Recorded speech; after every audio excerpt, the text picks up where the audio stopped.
The Miser in the Bush. A farmer had a faithful and diligent servant, who had worked hard for him 3 years without having been paid any wages. At last it came into the man's head that he would not go on thus without pay any longer. So he went to his master and said, "I have worked hard for you a long time. I will trust to you to give me what I deserve to have for my trouble." The farmer was a sad miser, and knew that this man was very simple-hearted, so he took out 3 pence, and gave him for every year's service a penny. The poor fellow thought it was a great deal of money to have, and said to himself, "Why should I work hard and live here on bad fare any longer? I can now travel into the wide world and make myself merry." With that he put his money into his purse, and set out, roaming over hill and valley. As he jogged along over the fields, singing and dancing, a little dwarf met him, and asked him what made him so merry. "Why, what should make me downhearted?" said he. "I am sound in health and rich in purse. What should I care for? I have saved up my 3 years' earnings, and have it all safe in my pocket." "How much may it come to?" said the little man. "Full 3 pence," replied the countryman. "I wish you would give them to me," said the other. "I am very poor." Then the man pitied him, and gave him all he had. And the little dwarf said in return, "As you have such a kind, honest heart, I will grant you 3 wishes, one for every penny. So choose whatever you like."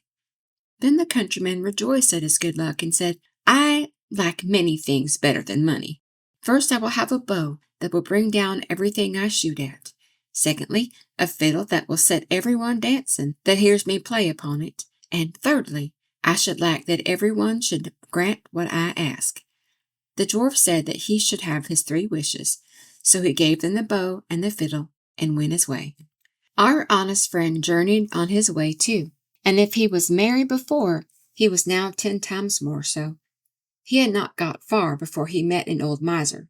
Close by them stood a tree, and on the topmost twig sat a thrush, singing away most joyfully. "Oh, what a pretty bird!" said the miser. "I would give a great deal of money to have such a one." "If that's all," said the countryman, "I will soon bring it down." Then he took up his bow, and down fell the thrush into the bushes at the foot of the tree. The miser crept into the bush to find it, but directly he got into the middle, his companion took up his fiddle and played away, and the miser began to dance and spring about, capering higher and higher in the air. The thorns soon began to tear his clothes, till they all hung in rags about him, and he himself was all scratched and wounded, so that the blood ran down. "Oh, for heaven's sake!" cried the miser. "Master, master, pray let the fiddle alone. What have I done to deserve this?" "Thou hast shaved many a poor soul close enough," said the other. "Thou art only meeting thy reward." So he played up another tune. Then the miser began to beg and promise, and offered money for his liberty, but he did not come to the musician's price for some time, and he danced him along brisker and brisker, and the miser bid higher and higher, till at last he offered a round 100 of florins that he had in his purse, and had just gained by cheating some poor fellow. When the countryman saw so much money, he said, "I will agree to your proposal." So he took the purse, put up his fiddle, and travelled on, very pleased with his bargain. Meanwhile, the miser crept out of the bush half naked and in a piteous plight, and began to ponder how he should take his revenge, and serve his late companion some trick. At last he went to the judge, and complained that a rascal had robbed him of his money, and beaten him into the bargain, and that the fellow who did it carried a bow at his back, and a fiddle hung around his neck. Then the judge sent out his officers to bring up the accused wherever they should find him, and he was soon caught and brought up to be tried. The miser began to tell his tale, and he said he had been robbed of his money. "No, you gave it to me for playing a tune to you," said the countryman, but the judge told him that was not likely, and cut the matter short by ordering him off to the gallows.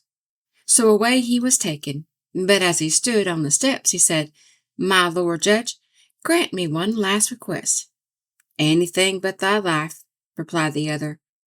"No," said he, "I do not ask my life, only let me play upon my fiddle for the last time." The miser cried out, "Oh, no, no, for heaven's sake, don't listen to him! Don't listen to him!" But the judge said, "It is only this once. He will soon have done." The fact was, he could not refuse the request on the account of the dwarf's third gift. Then the miser said, bind me fast, for pity's sake." But the countryman seized his fiddle and struck up a tune, and at the first note, judge, clerks, and jailer were in motion. All began capering, and no one could hold the miser. At the second note, the hangman let his prisoner go, and danced also. And by the time he had played the first bar of the tune, all were dancing together, judge, court, and miser, and all the people who had followed to look on. At first the thing was merry and pleasant enough, but when it had gone on a while, and there seemed to be no end of playing or dancing, they began to cry out and beg him to leave off. But he stopped, not a whit more for their entreaties, till the judge not only gave him his life, but promised to return him the 100 florins. And then he called out to the miser and said, "Tell us now, you vagabond, where did you get that gold, or I shall play on for your amusement only." "I stole it," said the miser, in the presence of all the people. "I acknowledge that I stole it, and that you earned it fairly."